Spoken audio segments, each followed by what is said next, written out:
Assalamualaikum warahmatullahi wabarakatuh. Alhamdulillahirabbil alamin.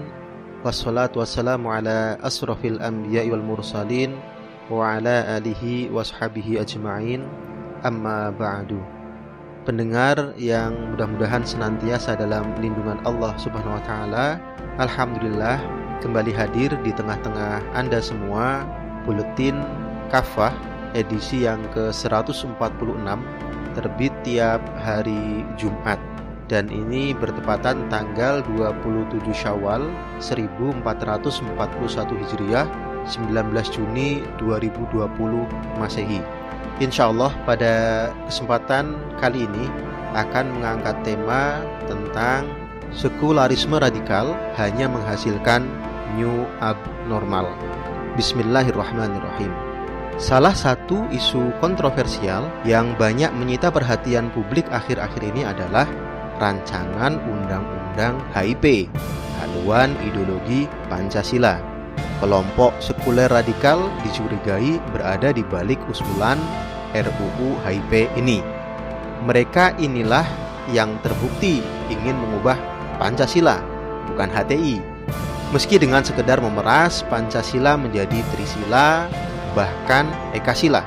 Apalagi mereka tidak mau mencantumkan dalam RUU HIP itu konsideran TAP MPRS nomor 25/MPRS/1966 tentang pembubaran Partai Komunis Indonesia, larangan penyebaran paham atau ajaran komunisme, marxisme, leninisme. Melihat sejumlah pasalnya yang sangat radikal sekuler, jika rancangan undang-undang HIP ini berhasil disahkan menjadi undang-undang, boleh jadi undang-undang tersebut akan makin mengokohkan sekulerisme di negeri ini. Cita-cita umat Islam untuk diatur oleh syariah Islam pun akan semakin sulit. Bahkan boleh jadi akan makin dimusuhi karena bakal dituding sebagai anti Pancasila. Bagi kaum muslim, kehidupan yang normal tentu adalah kehidupan yang diatur dengan syariah Islam. Sebabnya Islam bukan sekedar agama spiritual dan moral belaka. Islam pun tak melulu berurusan dengan persoalan-persoalan transendental atau keakhiratan saja. Islam sekaligus merupakan ideologi atau sistem kehidupan. Artinya Islam mengatur pula urusan keduniaan, ekonomi, sosial, politik, pemerintahan, hukum, pendidikan, dan sebagainya.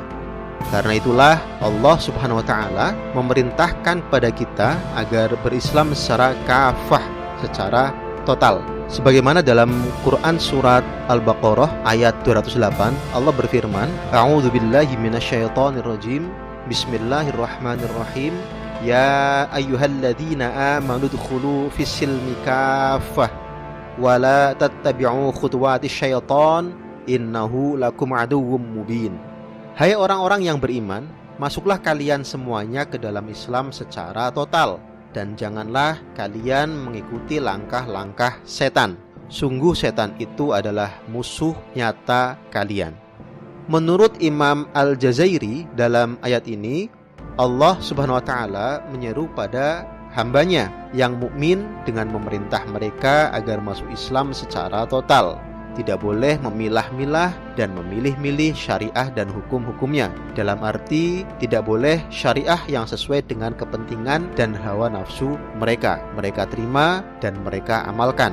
Sebaliknya, syariah yang bertentangan dengan kepentingan dan hawa nafsu mereka tolak serta mereka tinggalkan dan campakkan. Al-Jazairi dalam kitab Asyar At-Tafasir jilid 1 halaman 97. Dengan demikian, normalnya kaum muslim hidup diatur hanya oleh syariah Islam. Inilah kehidupan yang dijalani oleh umat Islam selama tidak kurang dari 14 abad. Terhitung sejak zaman baginda Nabi Muhammad SAW, sejak beliau mendirikan Daulah Islamiyah di Madinah, hingga era kekhilafahan Islam, Khulafaur Rasyidin, Khilafah Umayyah, Khilafah Abbasiyah, dan Khilafah Utsmaniyah. Baru setelah Khilafah Utsmaniyah diruntuhkan pada tahun 1924 oleh Mustafa Kamal Atatürk, seorang sekuler radikal yang didukung oleh Inggris, kehidupan kaum muslim diatur oleh hukum-hukum barat sekuler, tidak lagi diatur oleh syariah Islam. kecuali dalam urusan privat seperti ibadah ritual, pernikahan, dan waris. Kondisi abnormal bagi kaum muslim ini terus berlangsung hingga hari ini.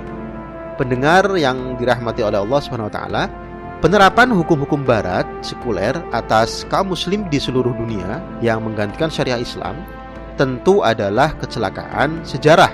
Setidaknya ada dua faktor penyebabnya. Pertama, faktor internal, yakni kemunduran Khilafah Utsmaniyah hingga berakhir dengan keruntuhannya.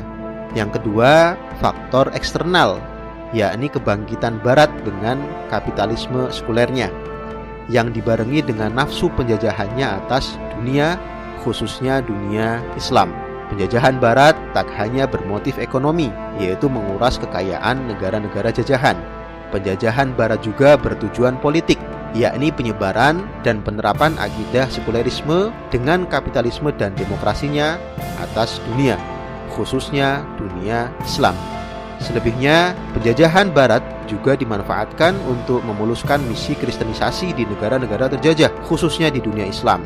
Karena itulah, penjajahan Barat identik dengan gold, glory, dan gospel. Sayang, ketidaknormalan atau abnormalitas kehidupan kaum muslim yang telah berlangsung nyaris 1 abad ini tak banyak disadari oleh umat Islam sendiri. Seolah-olah hidup di bawah naungan kapitalisme global saat ini adalah normal. Seolah-olah kehidupan sekuler yang menihilkan peran agama atau peran Islam dalam mengatur kehidupan bagi kaum muslim saat ini adalah wajar. Seolah-olah kehidupan yang tidak diatur oleh syariah Islam saat ini bukan sesuatu yang abnormal. Padahal jelas, bagi kaum muslim, kehidupan sekuler saat ini yang tidak diatur oleh syariah Islam secara kafah adalah kehidupan yang tidak normal. Karena itu, jika pasca karantina bahkan pasca corona, kaum muslim tetap berkutat dengan sekulerisme, yakni tetap menerapkan sistem kapitalisme demokrasi, maka mereka sesungguhnya sedang menuju new abnormal, ketidaknormalan baru. Pasalnya, kehidupan sekuler pasca corona akan jauh lebih buruk. Sebabnya, kapitalisme global telah gagal. Amerika Serikat sebagai kampiun negara kapitalis adalah contoh terbaik dalam hal ini. Pandemi corona atau COVID-19 benar-benar menyingkap kebobrokan Amerika dengan kapitalisme globalnya. Di bidang kesehatan misalnya, hampir 1/4 orang dewasa Amerika tidak memiliki akses tunjangan medis. Amerika pun tidak punya rencana komprehensif untuk menanggulangi corona. Karena itu dikhawatirkan penyebaran virus COVID-19 pada musim gugur 2020 mendatang akan berakhir menjadi musim dingin tergelap sepanjang sejarah modern. Di bidang ekonomi, Gubernur Bank Sentral Federal Reserve Jerome Powell dan Menteri Keuangan Steven Mnuchin memberikan gambaran suram kehancuran ekonomi akibat pandemi. Di bidang sosial, pandemi ini juga kian menyingkap rasisme sistemik yang mendera Amerika.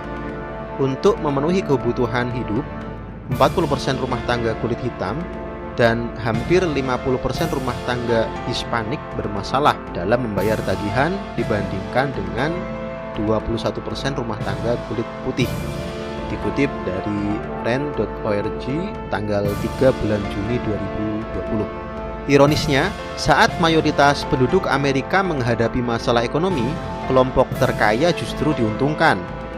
Laporan dari American for Tax Fairness menyebutkan, kekayaan bersih miliuner Amerika tumbuh 15% dalam 2 bulan lockdown hingga bertambah 434 miliar dolar Amerika atau setara 6.500 triliun rupiah. Inilah kondisi abnormal yang dialami Amerika, juga umumnya negara-negara barat dengan kapitalisme globalnya. Boleh jadi, pasca corona, Amerika dan Eropa sesungguhnya sedang menuju new abnormal, bukan new normal. New abnormal ini sangat mungkin dialami oleh banyak negara di dunia, termasuk negeri ini. Apalagi pasca corona, banyak pengamat memprediksi bakal terjadi resesi global yang jauh lebih dahsyat dibandingkan dengan berbagai krisis yang pernah dialami dunia sebelumnya. Tentu selama dunia tetap ada di bawah ideologi sekuler, yakni kapitalisme global sebagaimana saat ini. Pendengar Buletin Kafah yang mudah-mudahan senantiasa dirahmati oleh Allah Subhanahu wa taala, ideologi atau dalam bahasa Arab mabda dapat didefinisikan sebagai keyakinan rasional yang bersifat mendasar yang melahirkan sistem atau seperangkat peraturan tentang kehidupan. Menurut Syekh Taqiyuddin An-Nabhani, hanya ada 3 di dunia ini yang layak disebut sebagai ideologi, yaitu Islam, kapitalisme, dan sosialisme komunisme. Sosialisme komunisme adalah ideologi yang didasarkan pada akidah materialisme. Materialisme mandang alam semesta, manusia, dan kehidupan merupakan materi belaka. Materi ini mengalami evolusi dengan sendirinya secara substansial. Karena itu, tak ada pencipta atau khalik dan yang dicipta atau makhluk. Oleh karena itu, penganut akidah materialisme pada dasarnya ateis atau mengingkari Tuhan. Bahkan, penganut ideologi sosialisme komunisme yang lahir dari akidah materialisme ini memandang keyakinan terhadap Tuhan atau agama berbahaya bagi kehidupan. Dalam bahasa Lenin, keyakinan terhadap agama adalah candu masyarakat dan minuman keras spiritual. Itulah mengapa para penganut ideologi komunisme sangat memusuhi agama. Karena itu, jika hari ini ada sekelompok orang yang selalu memusuhi agama atau memusuhi Islam, boleh jadi mereka sudah terasuki oleh paham komunis. Berikutnya ideologi kapitalisme. Dasarnya adalah akidah sekulerisme. Sekulerisme adalah paham yang mengakui eksistensi Tuhan, tetapi tidak otoritasnya untuk mengatur kehidupan manusia. Artinya, sekulerisme mengakui keberadaan agama, tetapi tidak otoritasnya untuk mengatur kehidupan manusia. Yang punya otoritas untuk mengatur manusia adalah manusia sendiri. Secara historis, sekulerisme adalah jalan tengah yang lahir di Eropa pasca revolusi industri di Inggris dan revolusi Prancis pada akhir abad ke-18. Dari sekulerisme inilah lahir ideologi kapitalisme yang diterapkan di Eropa, lalu Amerika. Melalui imperialisme barat, kapitalisme kemudian dipaksakan untuk diterapkan di berbagai negara di dunia, termasuk di negeri ini. Adapun ideologi Islam dasarnya adalah akidah Islam. Akidah Islam meyakini keberadaan Tuhan atau Allah Subhanahu wa taala, sekaligus mengakui bahwa Dialah satu-satunya yang memiliki otoritas untuk mengatur kehidupan manusia dengan syariahnya, sebagaimana dalam surat Al-An'am ayat 57. Manusia hanya sekedar pelaksananya saja. Alhasil, dunia yang normal sesungguhnya adalah dunia yang diatur hanya oleh syariah Islam. Karena itu, bagi kaum muslim, new normal adalah saat mereka kembali ke pangkuan ideologi Islam, yakni saat mereka kembali menerapkan syariah Islam secara kafah dalam seluruh aspek kehidupan, bukan malah mempertahankan sekulerisme, apalagi sekulerisme radikal yang pasti hanya menghasilkan kehidupan new abnormal. Wallahu a'lam. Demikian materi Buletin Kafah edisi 146. Mudah-mudahan Allah senantiasa menguatkan hati kita semua untuk semakin yakin bahwa Islam adalah satu-satunya ideologi, satu-satunya mabda yang insya Allah akan memberikan keselamatan kepada kita semua. Bukan komunisme, bukan kapitalisme sekuler. Terima kasih.